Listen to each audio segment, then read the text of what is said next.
रिदा रशीद की पूरी तैयारी, कराएंगे मुमरा के कई बड़े नेताओं की गिरफ्तारी, फर्जी एफआईआर दर्ज कराना पड़ गया भारी। मैं सुल्तान रिजवी और आप देख रहे हैं डीडीएस टीवी न्यूज। दर्शकों, भाजपा नेत्री रिदा रशीद की मुमरा में धमाकेदार एंट्री ने शहर के कई बड़े नेताओं और उनके नक्शे कदम पर चलने वाली कुछ खातून, जिन्होंने रिदा रशीद पर एक सोची समझी साजिश के तहत गंभीर आरोप लगाकर दर्जनों धाराओं के तहत मुकदमा ठोका था, जिससे रिदा रशीद और उनके समर्थकों की नींदें हराम हो गई थी। झूठा एफआईआर दर्ज कराने वालों ने पूरे शहर में रिदा रशीद को बदनाम करने में कोई भी कोर कसर नहीं छोड़ा था। यहां तक कि उनकी गिरफ्तारी को लेकर कई दिनों तक मुमरा पुलिस स्टेशन के सामने बाबा साहब भीमराव अंबेडकर चौक पर कई दिनों तक धरना चलता रहा और आंदोलनकारी यहां तक कहते सुनाई दिए, हम लेके रहेंगे आज़ादी। लेकिन शायद उनके इस नारे का जवाब ये भी हो सकता है कि जिसकी सोची थी बर्बादी, वो तो निकली सत्यवादी, अब क्या लेके रहोगे आज़ादी।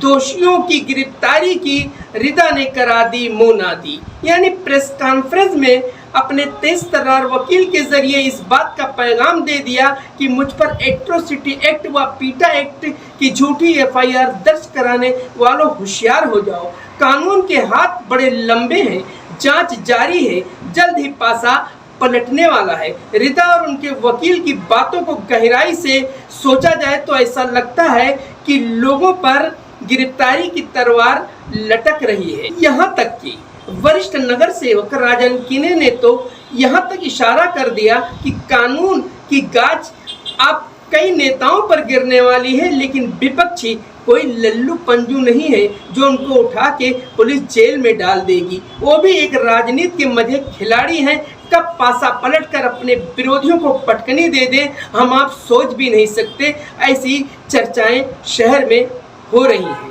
फिलहाल रिदा रशीद ने जब एंट्री किया और गांजे बांजे के साथ उनका स्वागत किया गया मुमरा शहर में, और एक बड़े पैमाने पर प्रेस कॉन्फ्रेंस किया रिदा रशीद ने, तमाम लोग मौजूद थे।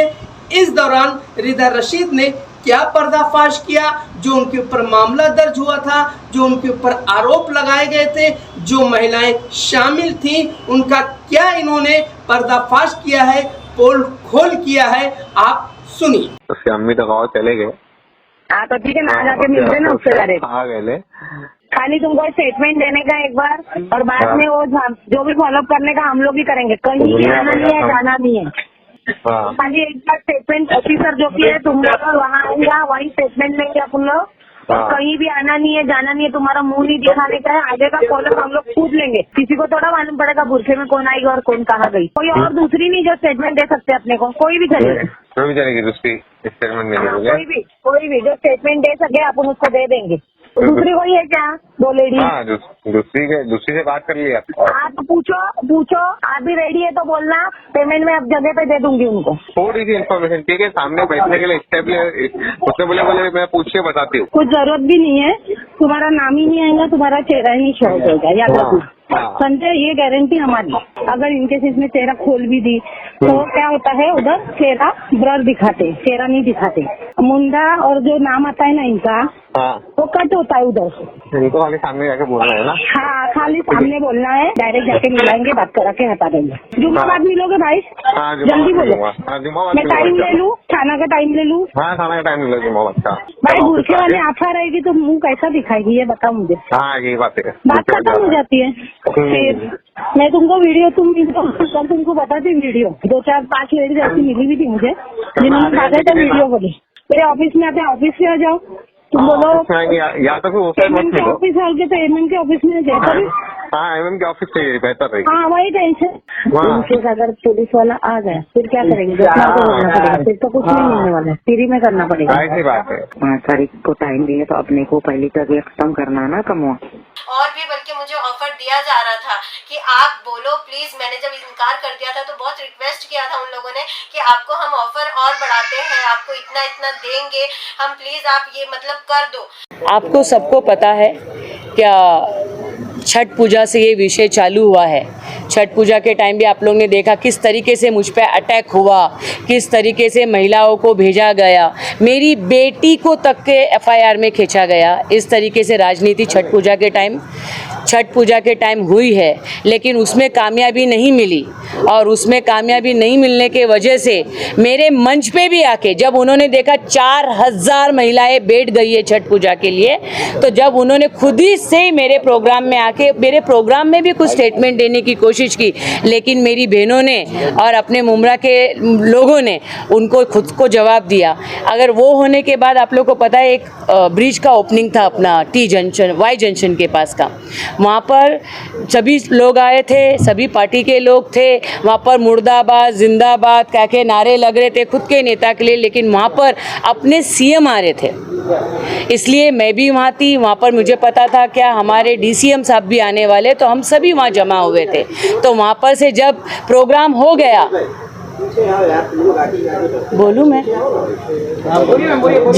जब प्रोग्राम हो गया, प्रोग्राम होके जब जाने का टाइम आया, तो मैं भी सीएम साहब को मिलने के लिए आगे गई, और उसके मेरे आगे और भी लोग थे, उनको अच्छे से जाने दिया गया। उसके बाद मुझे किस तरीके से धकला गया, जो मेरे साथ बिहेव हुआ, मैं किसी की पर्सनल प्रॉपर्टी तो नहीं हूँ ना, मैं मेरे घर वालों की प्रॉपर्टी हूँ। मैं अगर आप इतने मर्द हैं, अगर उसके बीच में बैठी हूँ, तो आप लोग को तो मैं ये हक नहीं दे रही हूँ कि मुझसे कैसे बात करना है ना, मैं मेरे लहज़ब में बात करूँगी। तो बोल दे ना क्या, अगर मैंने नहीं दिया था किसी को ये परमिशन, तो उस तरीके से जो मेरे साथ बिहेव हुआ, और मैं जब पुलिस के पास गई, मेरे पास वो वीडियो भी आ गया जिसके बेस पे एफआईआर दर्ज हुआ। मैंने तो ज़बानी बोल के कुछ जिसका सबूत भी मैंने दिया, जिस पे एफआईआर हुआ। उसके बाद उसी दिन रात को एफआईआर के बाद मेरे पे एक मुमरा में बहुत अच्छे से एक मूवमेंट चालू होता है, टायर जलाया जाता है, मुमरा को रोक दिया जाता है, रिक्शा वालों को जाने आने नहीं दिया जाता है, और सेकेंड डे मेरे पे एक एट्रोसिटी का केस दाखिल होता है। बहुत ज़बरदस्ती होता है, जो मैंने किया नहीं था, मुझे मालूम नहीं था। एक वीडियो चलाया जाता है, और वो वीडियो भी जब आधा वीडियो दे के एफआईआर होता है, जब मैं पूरा वीडियो देती हूँ पुलिस को, तो उसमें वो ओपन हो जाता है कि क्या मामला है करके, ठीक है। उसमें से मेरे को कुछ नहीं होता है, मैं अपना काम चालू है अपना चाहता हूँ। लेकिन लोगों को जमा नहीं, मुमरा के राजनेता को लगा अरे ऐसे कैसे हम फेल हो गए, पहली बार हम ऐसे कैसे फेल हो गए, हमें तो सक्सेस होना है, हमें तो हमारा हिस्ट्री है कि हमने एक बार किसी को टारगेट किया तो वो यहाँ से तड़ी पार होता है, या एफआईआर होता है, या जेल में जाता है, या वो बेल लेता है। उसी तरीके से मेरे पास हुआ, लेकिन एट्रोसिटी में नहीं हुआ। तो सेकंड प्लान इन लोग का तैयार था, इन्होंने कुछ तैयारी करी थी जो हम काम करने वाले हमको कभी मालूम भी नहीं है सब तैयारी के बारे में। इन्होंने एक मोमेंट ऐसा रखा था कि जिसमें मैं किसी बच्चियों से काम करवा रही हूँ, मेरा कुछ ऐसा रैकेट चलता है जिसमें बहुत गंदे गंदे कलम 16 से 19 कलम मुझ पे लगाए गए। पहला तो कुछ 10 कलम लगाए गए, उसके बाद और एक एडिशनल चार्ज उसमें लगाया जाता है जिसमें और 10 कलम लगाए जाते हैं, जो मुझे नहीं मालूम था। उसमें भी क्योंकि मालूम था ये एक्शन जो किया है 354 किया है, उसमें तो रिधा को ये सभी को पता था कि रिधा ये स्टार्ट है। उसके बाद भी पुलिस के पास ये सब चीज़ें जाती है, पुलिस ये सब बातें रखती है। ये सब बात पुलिस के पास जाने के बाद पुलिस ये सब बात रखती है और पुलिस मुझे अरेस्ट नहीं करती है। तो आपने देखा होगा बहुत वीडियो बने, बहुत ट्वीट हुए, बहुत कुछ मेरे को फॉलो किया गया। मेरे साथ जो जो हुआ सब मीडिया में है, क्योंकि मैंने नहीं चलाया, ये सामने वाले लोग ने चलाया, इसको अरेस्ट करो, इसको अरेस्ट करो। और क्या मुद्दा था उनको ही मालूम, उन्होंने मुझे अरेस्ट करने की ज़बरदस्ती थाम रखी थी। उसके बाद ये लोग हाई कोर्ट में जाते हैं, जैसे वकील साहब ने आप लोग को एक्सप्लेन किया, हाई कोर्ट में जाते हैं। हाई कोर्ट का भी जजमेंट आता है क्या बाबा, जब ये केस चला गया डीसीपी के पास, मुमरा पुलिस स्टेशन से हाई कोर्ट हटाती है, डीसीपी साहब को देती, जोन 1 के गावड़े साहब के पास जब जाता है, गावड़े साहब पता नहीं वकील पुलिस ने क्या सबूत रखा, क्या कहा हाई कोर्ट को, क्या हाई कोर्ट ने उनको ही वहाँ पर डांटा और उन्हीं को ही एक ऑर्डर दिया डीसीपी साहब को कि ये जो भी रचना में शामिल है उन पे किया जाए। ये 3 तारीख की बात। जब डीसीपी साहब के पास ये बात गई तो डीसीपी सर के सामने उनको डांट के कहा क्या इन पे आपको एफआईआर बनानी है। अपोजिट पार्टी को जो अपोजिट पार्टी के वकील थे उनको कहा क्या आप पे भी एफआईआर बनानी है। डीसीपी साहब को पूछा गया इन पे एफआईआर बनानी है तो डीसीपी साहब ने कहा कि मैं मेरे हिसाब से इंक्वायरी के हिसाब से करूँगा। उसके बाद एक ऑर्डर दी गई उसके नेक्स्ट डे पे कि जित लोग भी शामिल है ये सब चीज़ों में उस पर कार्रवाई हो। इसका मतलब मेरे हाथ में आ गया कि जिन लोगों ने चिल्लाया था ये गुनहगार है, ये काम करती है, ये धंधा करवाती है, जो जो कहा गया था वो आपने एक ऑडियो में सुना भी। ये कौन थे मैंने 3 नाम भी दिया किस तरीके से हुआ, इसमें क्या यूज किया गया। आपने जो नाम दिए वो हिंदी की मराठी की वर्जन या हिंदी की वर्जन। मैंने कहा मुमरा के कुछ बहनें हैं चलाती है जिसका नाम रौनक है। ये सब बाद में बातें आई, बहुत सारी बातें हैं, बहुत सारे नाम आए, बहुत सारी चीज़ें आई जिसमें से नाम आया एक रौनक है जो जिम चलाती है, कुछ पार्लर चलाती है। एक नाम है जो किसी पार्टी की कार्यकर्ता है शबाना करके। एक है जो साइस्ता है जो अपने इधर की शहर की है। इन लोगों को तैयार करके मेरे पे ये सब तैयार किया। आपने ऑडियो में सुना किस तरीके से भुरके वाली लाओ, क्योंकि ये जो केस बनाया था इन्होंने इसमें क्या होता है पीड़ित का मुंह नहीं दिखाया जाता है, ना ही पीड़ित का कोई पेपर जमा किया जाता है। उसी का फ़ायदा रिदा रशीद पे एफआईआर बनाने में ये लोग ने किया। मैं आज इसलिए आई हूँ कि मैं पूछूं इनसे कि क्यों इन्होंने मुमरा को बदनाम किया, क्यों भुरके को इन्होंने बदनाम किया। अगर लड़ना था तो मेरे काम से लड़ते, मेरे से लड़ते, मेरे सामने आके लड़ते। एफआईआर के जगह पे बहुत सारी चीज़ें थी वो सामने लेके आते अगर आप लोग को मिलता तो, लेकिन नहीं, आसान तरीका था और आसान तरीके से इन्होंने बातें सोची कि आज हमने भुरके वालियों को, जो मैंने नहीं बोला ये आपने ऑडियो सुना है। ऐसे बहुत सारे सबूत आप लोग के सामने और भी आएंगे, आगे भी आएंगे। अभी निचले कोर्ट से जब आएगा तो आप लोग के सामने तो पेपरों की गठियाँ आएंगी, वो आप लोग के पास जब भी आएगी मैं आप लोग को दूंगी। और रोज़ के वीडियोज़ आएंगे, रोज़ के ऑडियोज़ आएंगे आप लोग के पास, क्योंकि इतना कुछ किया है इन्होंने। मेरा एक ही सवाल है, आज देश भर में मैं तो मेरी बात तो करूंगी, मुझे तो इंसाफ तो मैं तो बोलूंगी। आज देश हमारे महाराष्ट्र की सरकार और मैं थाने की पुलिस का तो बहुत बहुत धन्यवाद करती हूँ, क्योंकि जिस तरीके से उन्होंने काम किया, जिस तरीके से जो मुमरा में पहला केस है जो बिना बेल के आप लोग के सामने है, मुमरा में पहला ऐसा केस है जो बिना बेल के आप लोग के सामने है। तो इसलिए मैं इन लोग का धन्यवाद करती हूँ कि ये, और ख़ास करके हमारे डीसीपी साहब का, गावड़े साहब का, उन्होंने बहुत अच्छी तरीके से इस पे काम किया। और जितने भी वरिष्ठ हैं जिन्होंने इस पे साथ दिया मुझे और विश्वास किया, नहीं तो आज के डेट में तो हम ढिंडोरा पीट ही रहे हैं ना, विरोधी लोग ढिंडोरा पीट ही रहे हैं। देश में ऐसा हो रहा है, देश में वैसा हो रहा है, महाराष्ट्र में ऐसा हो रहा है, बुरकों पे ऐसा हो रहा है, नकाब पे ऐसा हो रहा है। किसने छोड़ा हमारे नकाब को, ये सवाल है। क्योंकि मैं भी उधर की हूँ ना, हम तो लड़ते हैं बुरके के लिए, नकाब के लिए। आज कौन लड़ेगा? स्कैंडल मास्क निकलेंगे क्या नहीं मुमरा में? इनको इनकी जगह दिखाई जाएगी क्या नहीं मुमरा में? मैं तो महाराष्ट्र में जा के बोलने वाली हूँ ये बात। मैं महाराष्ट्र में जा के पुकार लगाने वाली हूँ किस तरीके से मुमरा में बुरके को, नकाब को बदनाम किया गया। क्या ज़रूरत थी? आप ही बोलते हो ना ये पिक्चर तो उसके लिए, वो पिक्चर तो उसके लिए है। तो आपने क्या किया? क्या हुआ है मुमरा में?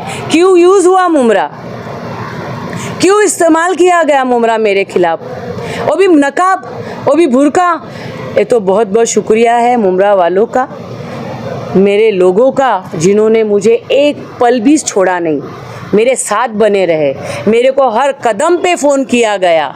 मैं ऐसी हालत में आ गई थी, अगर आप लोग का साथ नहीं होता मुमरा करो का, तो सच्ची बोलती हूँ मेरे लिए आना, और मैं ये सुनने को भी नहीं रहती इस तरीके से मेरी हालत की गई थी। क्या मैं इस तरीके से एक मुसलमान बदनाम हो जाए?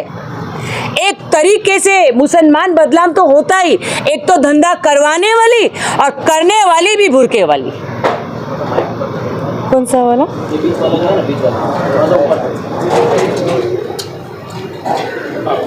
बस एक मिनट, कम तब नहीं हुआ है, रुक जाओ। एक तो धंधा करवाने वाली मुसलमान, करने वाली नकाब वाली। किसने इन्हें हक दिया है? किसने इन्हें हक दिया? इस तरीके से इल्ज़ाम लगा के पूरे महाराष्ट्र में, पूरे देश में मेरे नाम का ढिंढोरा पीटा इन्होंने कि ये आरोपी है। इनको कोई सर्टिफिकेट मिल गया था, इनको कोई जजमेंट आ गया था कि ये आरोपी है, फिक्स हो गई है, लेकिन इन्होंने मुझे आरोपी बना डाला था। इसलिए इतना ही है, क्या जो हुआ है आज मैं भी आप लोग के साथ खड़े रह के पूछूंगी क्यों किया गया, क्यों किया। मैडम, इस मामले में मास्टरमाइंड कौन है, उनका नाम लेके बताएंगे? जिस तरीके से आप बता रहे कौन से पार्टी के कार्यकर्ता थे वो, जिस तीन महिला का आपने नाम लिया कौन से पार्टी के कार्यकर्ता थे, आपने अब तक नाम नहीं बताया उनका। मुमरा में सत्ता किसकी है? मुमरा में सत्ता किसकी है? मुमरा किसका? कौन सी पार्टी से जो लोग थे आपके ऊपर हाईकोर्ट में गए थे, जिस तरीके से आपके ऊपर हाईकोर्ट में तो वो उसको भेजा था ना उन्होंने, जो एप्लीकेट थी, जो डुप्लीकेट थी, उसको भेजा था उन्होंने। तो कोई पार्टी किसने भेजा? मैडम, सबके सवाल में है आएगा आएगा आएगा सामने। आज आरोप लगा रहे हैं, उस आरोप का आपके पास पूरा प्रूफ क्या? सबको पता है, सबको पता है, सबको पता है, मैम आपने नाम बता दिया, पार्टी का नाम बता दिया, सबको पता है। आएगा आगे, आएगा, किया ना खुलासा। आपने अधूरी बात रखी है, आपकी बात अधूरी है।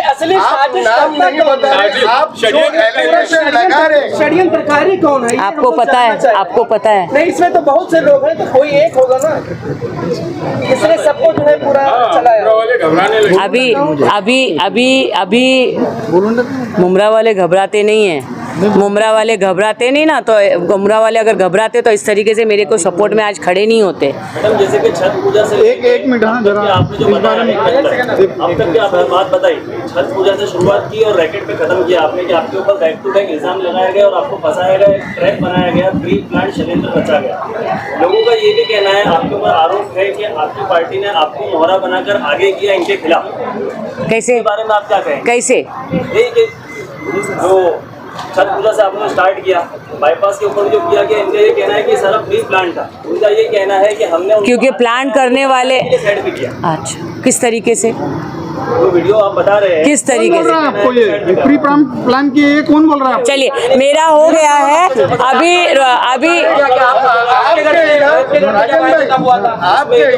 ठीक है मैडम,